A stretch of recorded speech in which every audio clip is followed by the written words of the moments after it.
Ranjana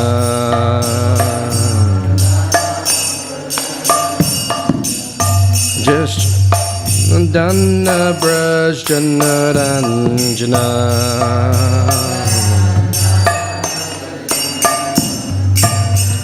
Jamuna Tira Vanochari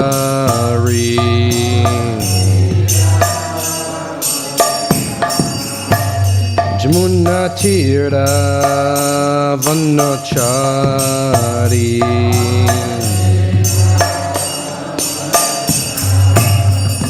Jaya Radha Madhava Kunja Bihari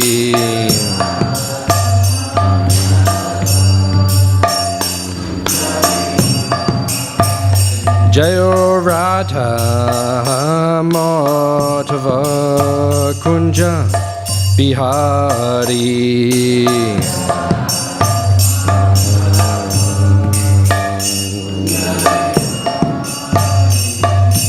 Gopi Jana Balaba Girivaradari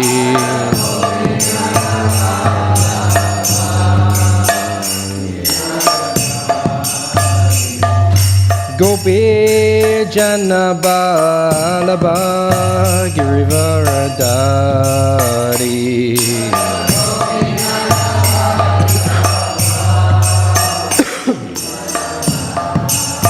Yashoda Nandana Braj Jana Ranjana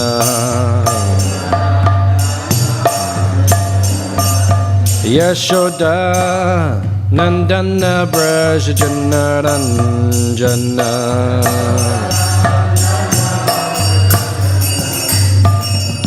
Jamuna Tira Vanachari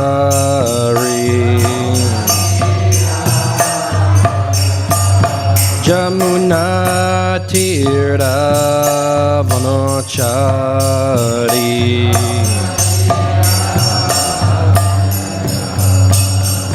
Jaya Radha Madhava Kunja Bihari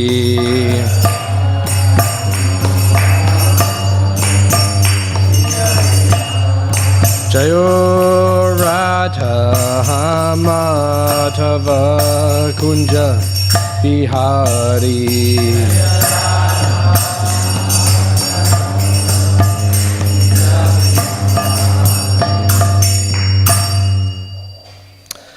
Jayam Vishnupad Paramahamsa Paragvarajikacharya Ashokara Satashishima His Divine Grace A.C. Bhaktivedanta Swami Śrīmad Prabhupada Ki Anantakoti Vaishnava Brindi Ki Grantara Śrīmad Bhāgavatam Ki Nitai Gaur Premanandi. All glories assembled devotees, all glories assembled devotees, all glories assembled devotees. All glories Sri Guru, Sri Gauranga. The water's cold.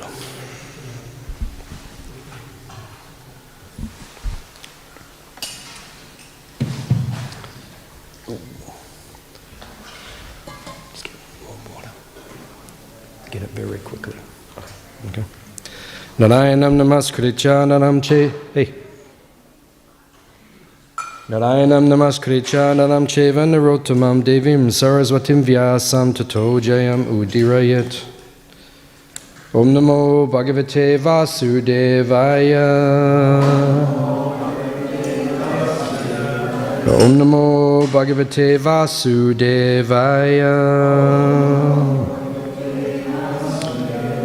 Om namo bhagavate vasudevaya.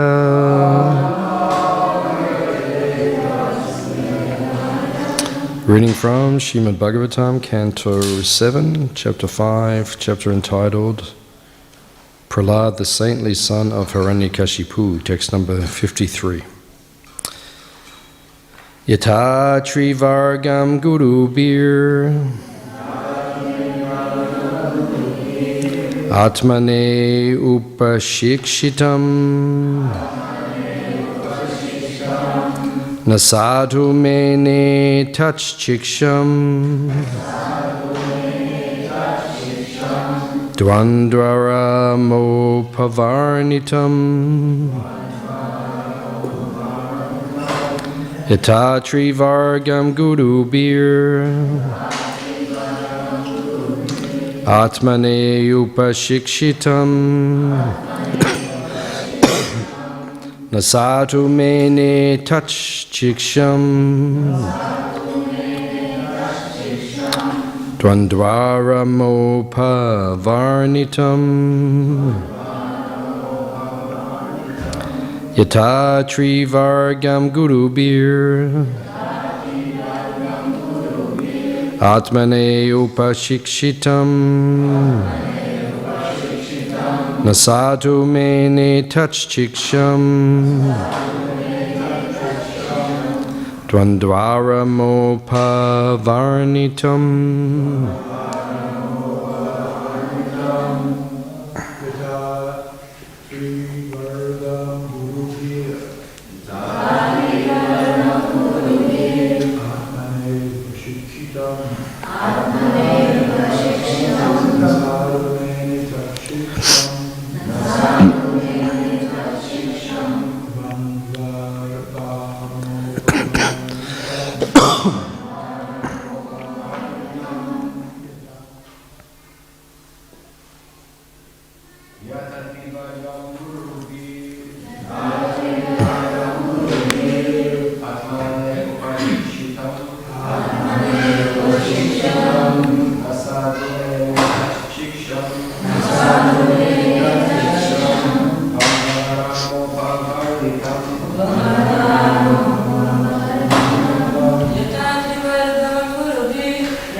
Mataji's.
Yata, as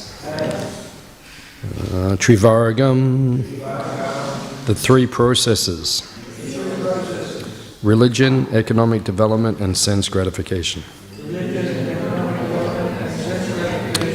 Guru be of the teachers. Atmane, unto himself. Prahlad Maharaj. Upashikshitam, instructed. Na, not. Sadhu, really good. Mene, he considered. Tat shiksham, the education in that. Dvanda arama, by persons taking pleasure in duality, immaterial enmity and friendship.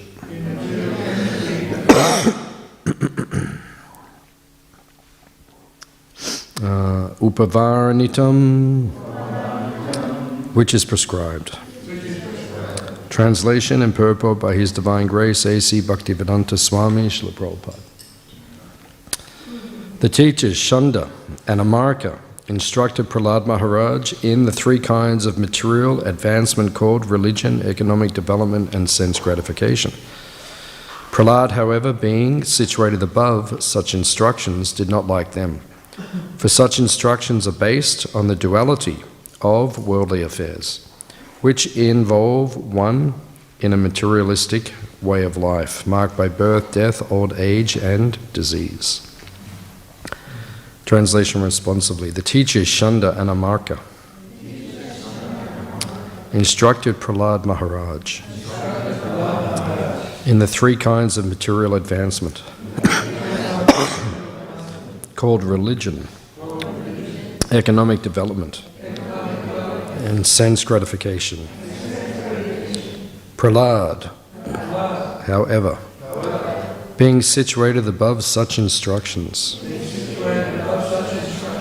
did not like them, for such instructions are based on the duality of worldly affairs, which involve one in a materialistic way of life, marked by birth, death, old age, and disease.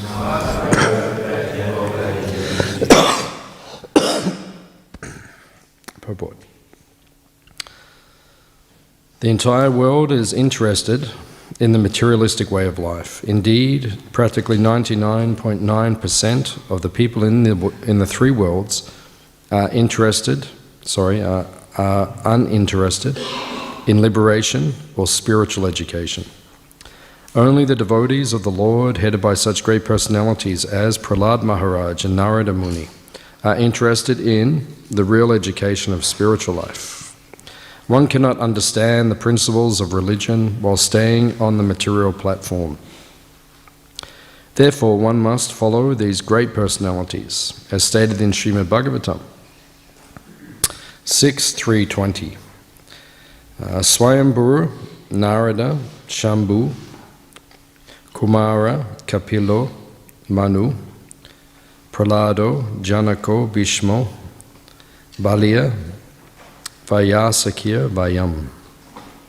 One must follow in the footsteps of such great personalities as Lord Brahma, Narada, Lord Shiva, Kapila, Manu, the Kumaras, Prahlad Maharaj, Bhishma, Janaka, Bali Maharaj, Shukadev Goswami, and Yamaraj.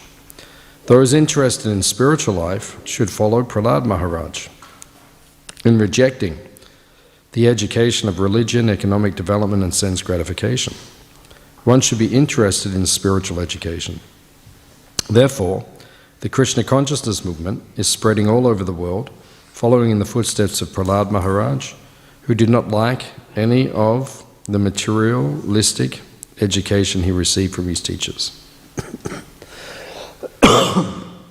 Omagyan Timarandasya Gyananjana Shalakaya Chakshuran Militam Jena Tasmai Shri Gurave Namaha Shri Chaitanya Manobishtam Stapitam Yena Bhutale Swayam Rupa Kadamayam Dadati Swabadantikam Vansha Kalpatarubhyascha Kripa Sindubhi Evacha Patitanam Pavanebhyo Vaishnavebhyo Namo Namaha. Jai Shri Krishna Chaitanya Prabhu Nityananda Shri Advaita Gadadhara Shivasadi Gaura Bhakta Vrinda. Hare Krishna, Krishna Krishna, Hare Hare, Hare Rama, Ram Rama, Hare Hare.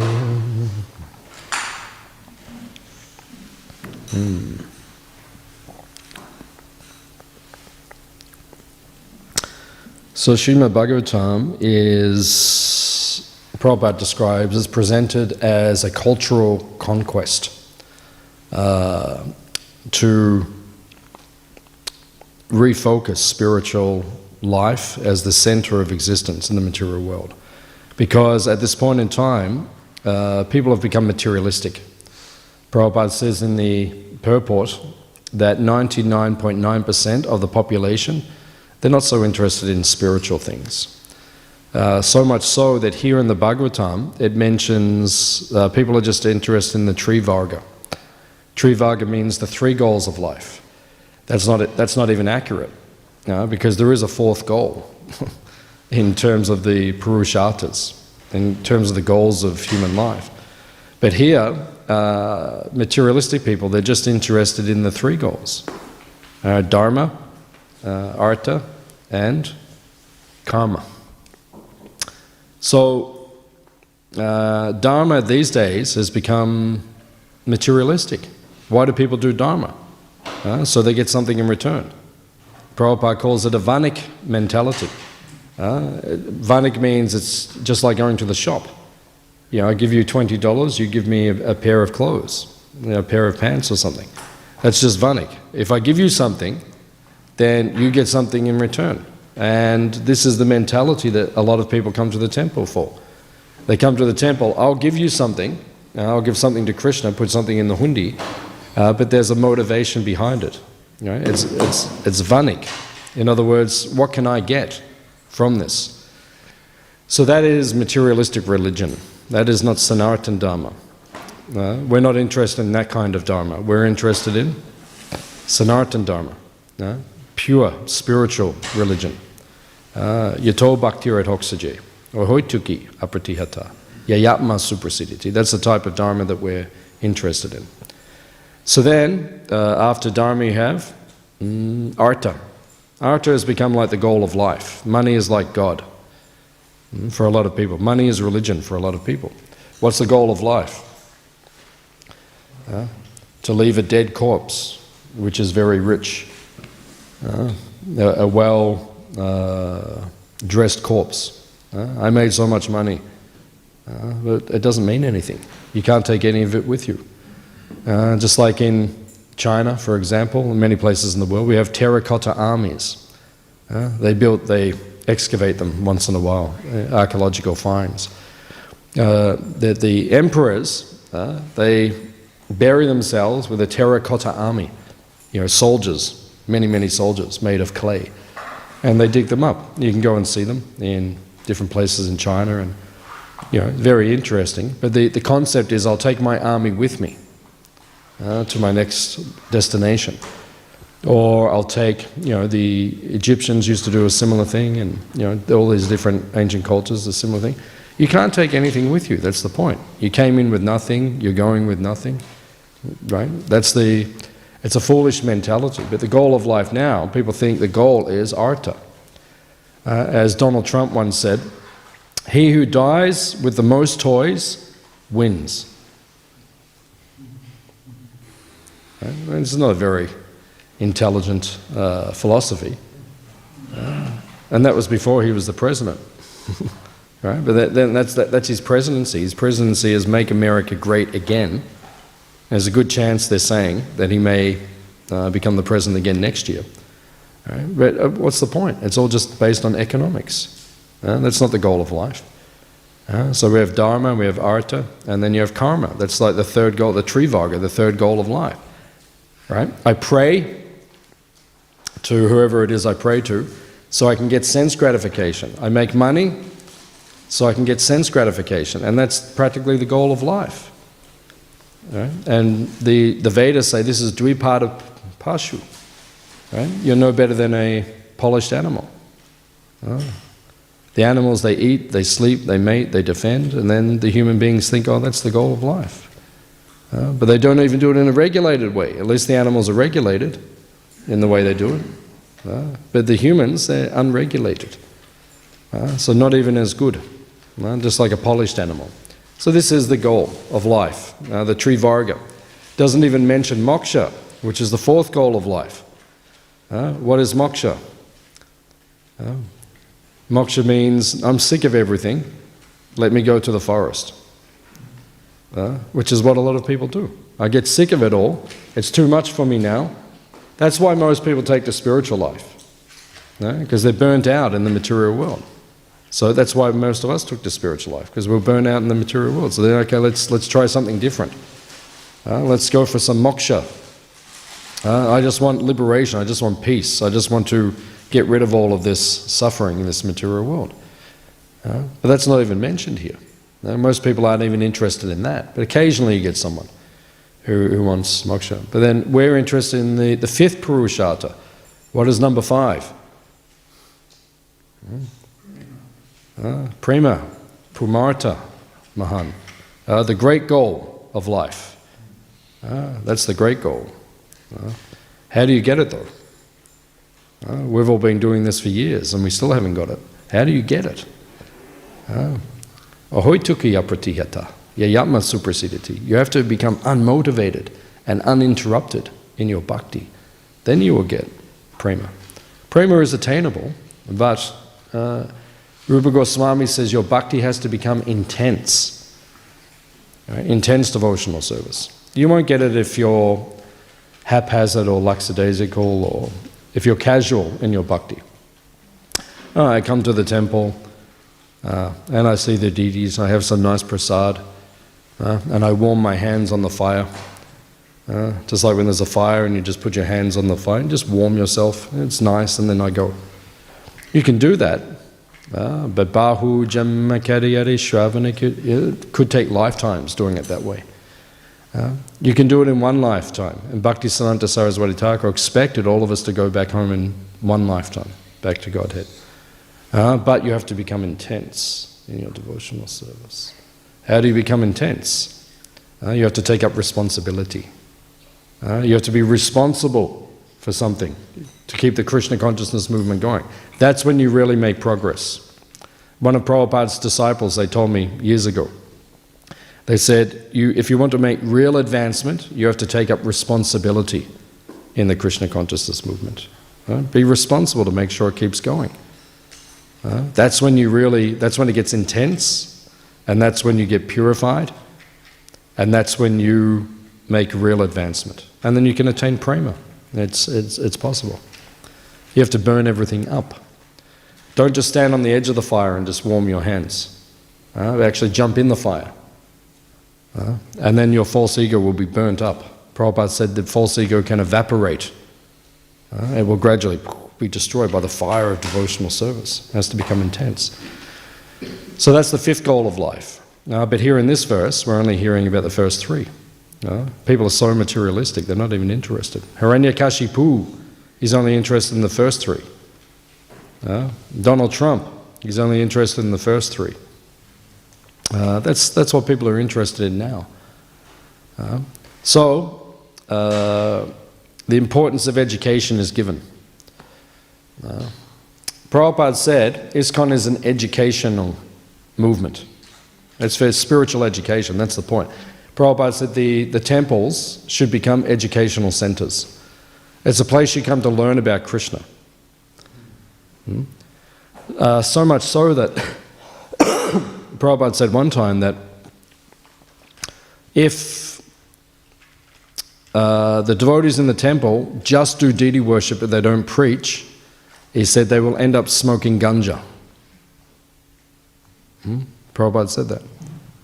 Right? Just doing deity worship. No. You have to preach as well. Otherwise you'll end up smoking ganja. I don't know if that would happen to me. I don't think I would go that far. But Prabhupada warned us. You have to have a preaching spirit. That's the whole point. Why do we dress the deity so beautifully? You know, like in the Melbourne temple, it's one of the highest standards of deity worship on the planet. Right? Very beautiful. Why do we dress the deities beautifully? It's preaching. Right? It's to attract people to Krishna. Actually, I was listening when our Shiksha Guru, Pankajangari Prabhu, he passed away the last few years. And I was listening to his instructions that he gave before he left, and he was pointing out that when Prabhupada came, like early 70s, and ISKCON began to become established within India, he was saying before that, you go to most temples in India, they didn't even put flower garlands on the deities. Prior to ISKCON becoming more established in the 1970s. They just put like a paper or plastic or whatever it was, just like some symbolic thing, some garland, which, maybe they dusted off once a week or something, or I don't know. So the system was not there. So then, Prabhupada came and he established actual deity worship, where you make fresh garlands for the deities, once a day or several times a day. That's the actual standard of deity worship. And Pankajangri Prabhu, he was saying that in Mayapur, which is our world headquarters, he said it takes 100 devotees to worship the deities. 100 devotees every day to worship the deities, because they make their own clothing, they sew their own sets for the deities. If you go upstairs behind Panchatattva's altar, there's a whole department where they sew. They grow their own flowers, right? So they're growing their own flowers and then picking them all and then making all the garlands. Imagine making garlands for Ashtasaki. There's 8 deities, plus Radha Madhava, plus the Choda deities, plus the Panchatattva. Right, and we haven't even opened the big temple yet. In the big temple, then you're going to have Guru Parampara, 32 members of Guru Parampara. Right? Everyone needs garlands every day. Right? So they have to grow the flowers, pick the flowers, make the garlands every day, cook for everyone. Everyone's pretty hungry. They all eat a lot. Right? So Devo is just cooking all the time, and the paraphernalia services and the actual pujaris who do the artis, 100 people every day just to look after the deities. So this is actual deity worship. Prabhupada established this system. So many pastimes there. So many leelas in Mayapur with the deities. And then they were given the Jagannath temple in Rajpur, down the road there. That's a very, very special temple. If you spend time there, very special place. It's one of my favorite places. So down at the Rajpur temple, when they first got that temple, they started to worship Jagannath. The devotees started cooking and doing different services. And then Jayapataka Swami heard, and he said, no, stop. He said, we haven't even signed the contract yet. We haven't even received the land. It's not official yet. Stop the worship. But they'd already started doing something, making some offerings. And so then, in the middle of the night, the Pujari, he had a dream, and Jagannath was walking across the field. He was leaving the temple. And Pujari said, Jagannath, where are you going? He said, I'm going over to eat with Radha Madhava. He said, you stopped feeding me. So Jagannath was off walking across the paddock, to go and eat with Radha Madhava. So then in the morning, the Pujari told Jayapataka Swami, said, I had this dream. And then Maharaj said, okay, start the worship now and maintain it. So that is the standard of deity worship. It has to be an actual standard of deity worship. That when we come to the temple is for preaching. So that's what the deity worship is for. It is to attract people to Krishna. We should be attracted. And this is one of the most we have the most beautiful deities in the universe, practically speaking. Who knows who comes here to visit? Srila Prabhupada said, if you've been to Radha Londonishwar in Soho Street in London, they were Prabhupada's favorite deities. Londonishwar. Has anyone seen them? Radha Londonishwar? So it's worth going for a pilgrimage. Go to Soho Street just to see, because these are Prabhupada's favorite deities. And there's simhasans on the altar, even to this day, little simhasans. And Prabhupada said, who was it? Was it Shiva and Brahma? Shiva and Brahma or Narada? I can't remember.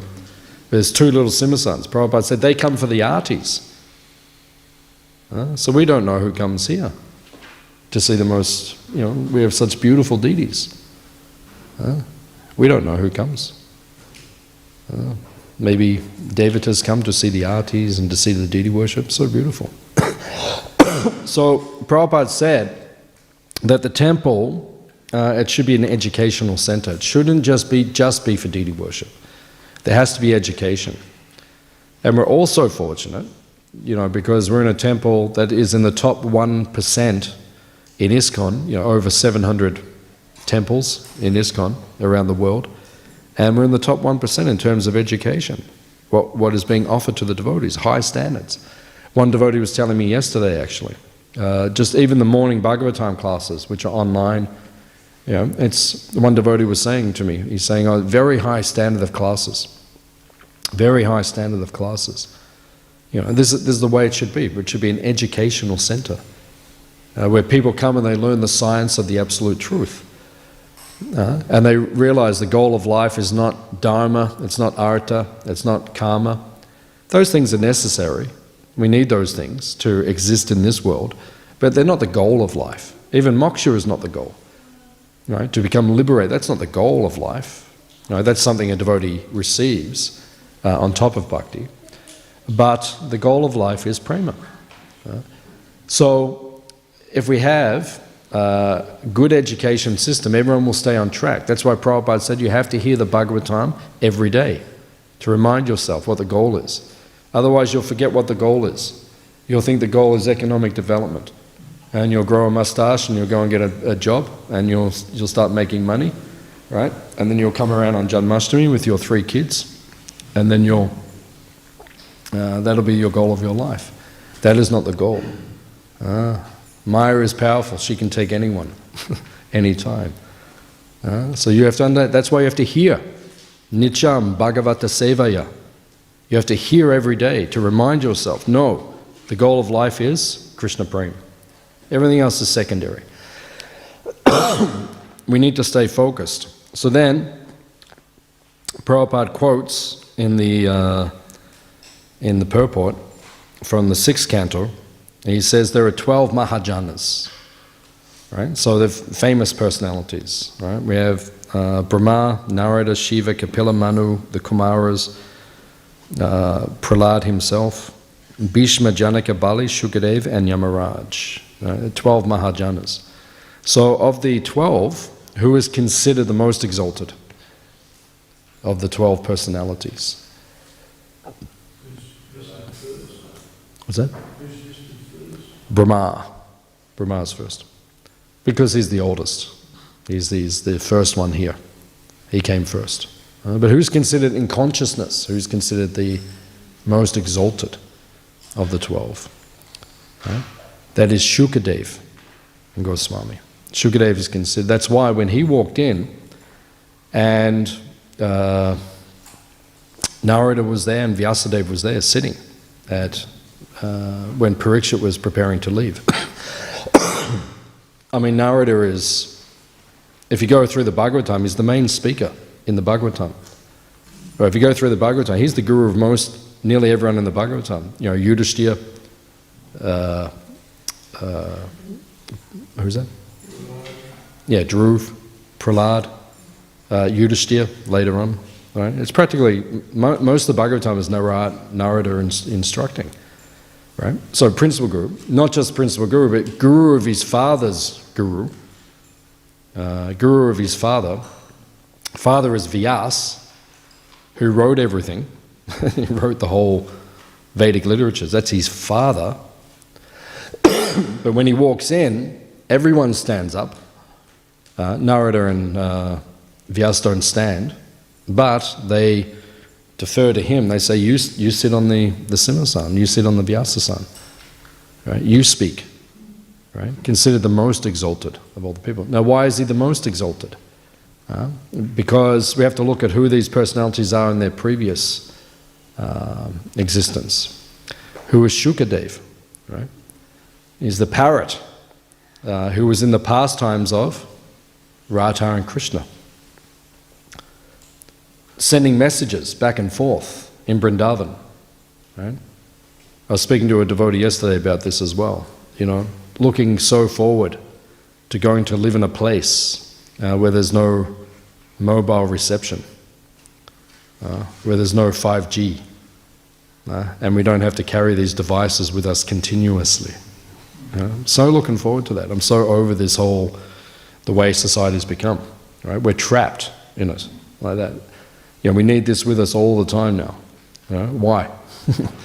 Because it's a preaching tool and mechanism. I can sit there on my phone, right, and I can reach out to hundreds of people all around and attract them to come to different events that we run and different projects that we run. It's such a powerful tool, but it's so artificial and draining and dissatisfying.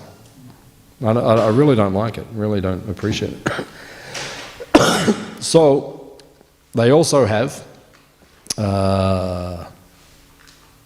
communication systems in the spiritual world, but it's all parrots.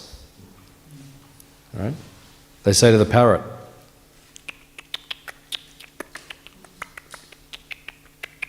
is that the noise they make, or? You know what I mean anyway. Right? I don't even know what a parrot.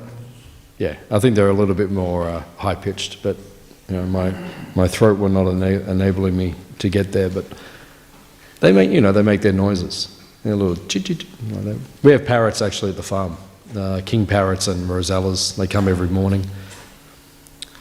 My wife feeds them, and then she didn't feed them yesterday. She ran out of seeds, so they started ripping all the plants apart.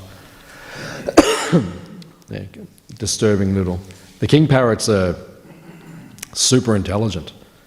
One time we didn't feed them, so they flew around the corner of the house, plucked a tomato off the vine, flew back around to the front door and dropped it on the front mat. They're super intelligent, these birds. They're kind of like human-like intelligence. You don't feed them, they know what they're doing. They cause trouble. Even a couple of months ago, they came in the bathroom in the morning. I was brushing our teeth and everything, and flew into the bathroom and just sitting there on the door, just like looking at us, in the cupboard in the bathroom, just sitting just looking at us. When are you going to feed us? And I said, I'm not going to feed you. Like that. So then they fly out, break some of the plants, and then fly off. And yeah, it's hilarious, isn't it? This is what I go through on a daily basis, psychological warfare from... By the time I get here to Melbourne, I'm exhausted. I've been attacked by... Even when we ride the bike, like from our house across to the temple, sometimes they fly next to you. They get out, and when you get to the temple, they're like, okay, where's the food? Well, what are you going to do? You're going to assist us, help us. So previously... Brinda Devi, you know Brinda Devi? Brinda Devi is Tulsi Devi. Every day we worship Tulsi. Right? It's part of the Bhakti tradition, Bhakti culture. Very interesting personality, Brinda Devi. She's a gopi in the spiritual world, Brinda Devi. And Brindavan, we say Brindavan, Vana means forest. The whole forest of Brindavan is named after Brinda Devi. That's how exalted she is in the spiritual. The whole spiritual world is named after her. Brinda Devi. Brindavan. So then, one time, there's a nice pastime where Radha and Krishna, they say, Brinda Devi does so much service for us. What is her service in the spiritual world? She is the art director. Just like if you have a theatre company, then you have an art director, someone who decorates the sets, makes everything nice. Right? And then you have the director, that's Purnamasi, that's Yogamaya. She's the director, she directs the pastimes. And Brinda Devi is the set director, the art director. She makes everything look beautiful. So she chooses every day what colour flowers will bloom in the different groves, and deers will arrive, and parrots and monkeys and different things. She decorates everything. She's in charge of all that. So she does such nice service for Radha and Krishna that Radha and Krishna said, we need to do something for her. We need to give her a gift. So then Radha said to Krishna, and Brinda Devi was there, he said, please give her a benediction. And Krishna thought to himself very carefully. And then Krishna said, wherever I go, whenever I expand myself into different forms, different deities and different forms, then I will make an injunction in the Shastra that, for example, the Shalagram Shila, whenever the Shalagram is worshipped, or any deity of the Lord, the offering will not be accepted unless there is tulsi on the offering. Like here, we never offer anything without tulsi, otherwise not accepted. So therefore, she will take, I will expand myself as Narayan and go in so many different forms, Shalagram Shilas and deities and so forth. And wherever I go, Brinda Devi will have the benediction that she will take the form of Tulsi in this world of men, in the world of humans, and wherever Narada will write in the Narad Bhakti Sutra that wherever Krishna is worshipped, Tulsi has to be there. So that was the benediction she was given. So that's Brinda Devi. Right? So extremely exalted, right? Extremely special. And we worship her every day. We do Tulsi Puja twice a day here, and it's very important to worship Tulsi. She can nullify your offenses. She's such a... And when you develop a relationship with her through the practice of your devotional service, she's one of the main inspirations and purifiers. Right? It says in the Chaitanya Charitamrita that Haridas Thakur every day, he would chant 192 rounds. And it said he would chant in front of Tulsi. And Prabhupada says that if you chant in front of Tulsi Devi, your chanting becomes thousands of times more powerful, more potent. That's why she's so... I remember years ago in my Guru Maharaj, when he came to visit Melbourne, and then in the morning, at that point in time, he was chanting privately. So after Mangalarti, he went upstairs to chant his japa. And then he said to us, he said, bring Tulsi Devi. So we took a Tulsi plant up there for him, because he knew that if we chant. And the last time I saw him actually in Oxford, I was chanting with him in his little bhajan kutir, which is probably just a small room. But in the corner he had a huge Tulsi plant. He had life-size Prabhupada Murti, his deities of Gaurnitai who are now in Govardhan, and huge Tulsi plant in the corner. And that was his bhajan kutir. So every morning he would go and chant there, and then he let me chant there with him for a few days. So that's the potency of Brinda Devi. So in the spiritual world, Brinda Devi, she is in charge of the communication system. She has 1 lakh of parrots, 100,000 parrots. And they all go around Vrindavan continuously saying, Radha, Krishna coming, get everything ready. Krishna and Balaram are coming. The cowherd boys are coming. The gopis are coming. Right? That's how they communicate. You don't need a mobile phone. Wouldn't it be nice if we could just use parrots? Parrots would come. We need another bucket of sabji at Crossways. And then the parrot takes off, flies into the city, goes down Swanston Street, goes in, lands there and says, gives us the message, and then passes and then goes back. So who is Shukadev Goswami? So Shukadev Goswami is the head of all of those parrots, right? The personal parrot between Radha and Krishna. So Shukadev had the most exalted realizations. That's why, out of all the 12 Mahajanas, he is considered the most exalted, and that's why he spoke the Bhagavatam itself. And actually, because he is so exalted and the Bhagavatam is so elevated, it says in Brihad Bhagavatamrita that he didn't directly mention Radharani's name in the Bhagavatam. You see in Bhagavatam, her name is not directly mentioned.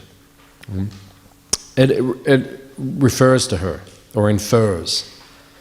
But it says that if he had have directly mentioned her name, he would have gone into a trance, and then he couldn't have finished the Bhagavatam. And then we wouldn't have had Canto 11 and Canto 12, which would have been difficult. So therefore, Shukadev is considered the most exalted of all the personalities. So it says here there are 12 Mahajanas, exalted persons. Brahma, we have Brahma Samhita, from Lord Brahma. And he also speaks in Bhagavatam. Narada, who is so prominent, he's the main guru practically. Shambhu means Lord Shiva, right? He's also in the Bhagavatam. There are instructions from Lord Shiva. The Kumaras and Kapila and Manu, right? These are very exalted personalities, amazing instructions from all these personalities. Prahlad, Janaka, and Bhishma, right? Chapter 10 of the first canto, Bhishma speaks, right? And if you go to the Mahabharata, there's many instructions from Bhishma, very powerful instructions.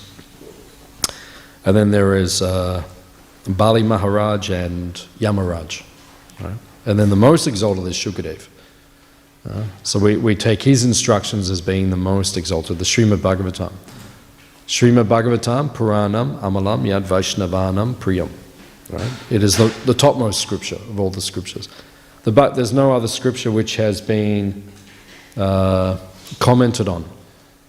Right? No Vedic literature like the Bhagavatam. When Prabhupada, in the early hours of the morning when he was translating Bhagavatam, and he had a book, and in that book there was like 12 commentaries, and 12 or 14 commentaries. You won't find that with the other Puranas. Padma Purana, Vishnu Purana, they have a couple of commentaries maybe. Most of the Puranas don't even have commentaries, but Bhagavatam has many, many commentaries, which shows that it's the most exalted of all the Shastras. So Prabhupada said we have to study on a daily basis, read Prabhupada's books, make it your life to read Prabhupada's books. Otherwise, Prabhupada says, it just becomes, we'll all smoke ganja. Right? I don't want to smoke ganja, so that's why I read Prabhupada's books. Right? We have to study on a regular basis, and that keeps us on track, keeps us focused. Because Maya is very powerful. Maya tries to throw us off track all the time. And I've noticed over the years, because when you become a Hare Krishna devotee, you also become a counselor. Right? They don't tell us that when we join, but that's what happens. You move in and suddenly you're a counselor. People come to you all the time. Oh, I need this advice, I need this advice. I have these problems. So this is just part of our life. We have to counsel others, we have to counsel devotees. So one thing I've noticed over the years is when we're counseling the devotees and they're telling us their problems, first thing, I always ask them, are you reading Prabhupada's books? And I find the devotees who don't read Prabhupada's books regularly, they get on the mental platform. Right? Their minds give them a lot of problems. If you read Prabhupada's books on a regular basis, your mind won't give you so many problems. It's a fact. Right? Because the intelligence, Krishna discusses this in the 3rd chapter of Bhagavad Gita, the intelligence becomes strong. And when your intelligence is strong, you don't become so disturbed by your mind. But if you don't read Prabhupada's books, then you start listening to the mind, and then what happens? The mind can be the best friend or the worst enemy. It can be a good guru, a good friend, but it can also be the opposite as well. The mind can give you a lot of problems. Anyone here know what I'm talking about tonight? Anyone? The mind can give you a lot of problems. But if you're reading Prabhupada's books, not so much. Because Prabhupada's books, they keep you focused on what is the goal. You don't take the mind so seriously. The mind tells you crazy things. The mind is crazy. The mind will tell you the most crazy things. Eat 4 liters of chocolate ice cream now for breakfast. That's what your mind tells you. And then your intelligence says, that may affect my service today. So better I don't do that. Maybe I'll just have a little khichdi instead. But the mind will tell you crazy things. So don't listen to your mind. Listen to Prabhupada's books. Prabhupada said, hey, have khichdi for breakfast, not chocolate ice cream. Once a year or something you can have chocolate ice cream, it's okay. Sorry, not chocolate, carob. Did I say chocolate? I said carob ice cream. This is being recorded, right? Okay, I said carob. I was a little bit sick, so sometimes my mind, I don't know. Okay? So any questions or comments? Anything we discussed?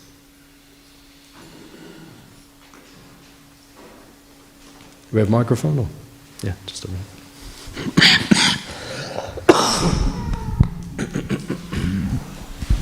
Hare Krishna, Prabhuji. Thank you for the nice class. Prabhuji, you mentioned that we should intense our bhakti if we want to go back home, back to Godhead in this lifetime only. Yeah. And Yes. for that we have to take responsibilities. Yes. So I wanted to ask, as kids, what responsibilities can we take to make Krishna happy? Because we see most of the time in the temple, we're not allowed to do most of the things. So... That's because you're a kid. That's why you're not allowed to do most of the things. Because you're just a... Yeah, true. You can do it at home. It's not that you can't. This is the adult's world, unfortunately. Yeah. It means you have to earn your stripes. You're just a kid, that's all. So if you stick to your devotional service, then when you become an adult, when you're 18, then you can do all the things that we can do as well. So you don't have to take up all the responsibilities, because you're just a kid.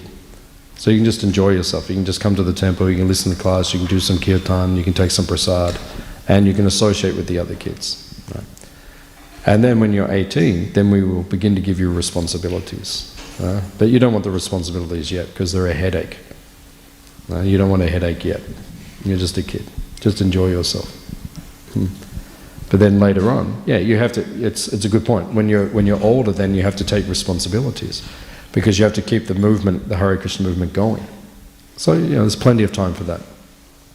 So just enjoy your life. We'll take the responsibilities now, and we'll take the headaches, and then later on, when you're bigger, then we'll give it to you, and then you can do it. But you don't have to worry about that now. You're making advancement now, like that. The main way you make advancement now is you follow what the adults say. What do the adults say? Whatever instructions we give you, then you follow that. Right? And then that's how you get purified. And then later on, then you can become. Is it okay? Thank you. Okay, please come again. Okay. Any other question? That's a good point. We learn to follow it. Okay, good.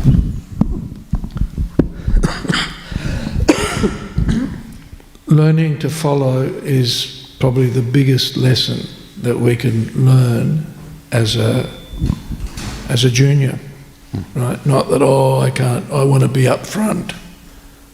Look at me, right? So we've got to be careful about, and we can chant, right? We can hear. So where's the question of not being allowed to do anything? It's just that we shouldn't be taking positions of prominence when we're not actually qualified for it. We might think we're qualified, but we have to sometimes eat humble pie. It's a bittersweet, but it's very healthy for us. Yeah. Yeah, there's that nice pastime where the scholar, he came to visit Bhaktivedanta Saraswati Thakur, and he said to Bhaktivedanta Saraswati Thakur, he said, I have deep questions, deep philosophical questions I need answered. And Bhaktivedanta Saraswati said, I will answer your questions, but first we would like you to please wash the pots. Or I think it might have been polish the paraphernalia, or something like that. He said, please go and do that. He said, oh no, I have, he's a scholar, so he's proud, and he had some position, and then he said, oh no, I have very deep questions. And Maharaj said, that's okay, I'll answer them, but you just go and do this service. So he went and did the service, and then we know the story, he came back, and Bhaktivedanta Saraswati Thakur said, so what are your questions? He said, well actually when I was doing the service, I got realization. Tesham satata yuktanam bhajatam priti purvakam dadami buddhi yogantam. Krishna says, I will give you the instructions within your heart, the intelligence. He said, now I understand. I don't need to ask the questions. So that's the point. The point of that pastime is we have to do menial service first. We have to clean the toilets, and we have to wash the pots and do the paraphernalia. Then you'll get realizations. You'll be humble, you'll be qualified, and then you'll understand the philosophy. But if you have no service attitude, you won't understand. Some devotees don't have a service attitude. They just like to come and try to be prominent, but we need a service attitude. That's how we advance. Like Indudumna Swami, right? He's very exalted, Maharaj is very advanced, very pure. So one devotee was telling me, like on that, he does that Polish tour, and then every year they do, many years they do Woodstock. There's a big rock concert, and they set up like a Hare Krishna tent, like city, and then devotees like serve. It's like non-stop service for days, 3 or 4 days. So then at the end of the day, everyone's so tired, all the devotees have just been doing like 20 hours of service. So then everyone goes to take rest and do everything, and then Maharaj walks around the whole site and picks up all the rubbish. So he knows the devotees are exhausted, they need to take rest. And and I was thinking that's very striking for me. Maharaj is so advanced and such a prominent leader, but when he sees there's service needs to be done, he goes and does it. Right? And that's how you advance in Krishna consciousness. That's why he has so many realizations about Krishna. So we have to be humble. Let's do it. So you have to clean the toilets and pick up the rubbish. And then we'll let you lead Mangalati when you're 18. Okay. Any other questions?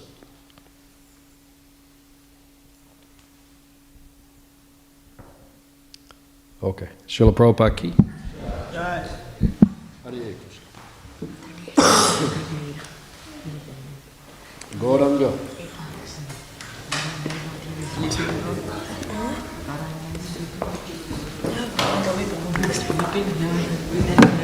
Jala.